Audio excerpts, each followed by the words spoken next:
ဆရာမကအမွှာကျောင်းသူနှစ်ယောက်ကိုသူတို့ရဲ့အနာဂတ်ကိုမြင်နိုင်တဲ့မော်မန်တစ်ချက်ပြသခဲ့သည်အမဖြစ်သူကမှန်တဲ့ကိုအရင်ကြည့်လိုက်ရအနာဂတ်မှာအောင်မြင်သောစီးပွားရေးလုပ်ငန်းရှင်အမျိုးသမီးတစ်ယောက်ဖြစ်နေသည်ကိုတွေ့မြင်ခဲ့သည်ဆရာမကသူမကိုချီးကျူးပြီးအနာဂတ်အောင်မြင်မှုများကိုမြင်တွေ့ရဖို့မျှော်လင့်နေကြောင်းပြောခဲ့သည်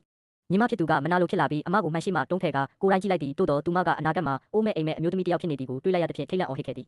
ဒေါသထွက်သွားသောသူမသည်လေးခွက်တစ်လက်ကိုယူပြီးမှန်ကိုရိုက်ခွဲပစ်လိုက်သည်သူမကမှန်ပြသသည့်အနာဂတ်ကိုလုံးဝမယုံကြည်ပဲငါကဂုံတိတ်ခါမြင့်တဲ့အမျိုးသမီးတစ်ယောက်ပဲဖြစ်လာမှာဟုကြေညာခဲ့သည်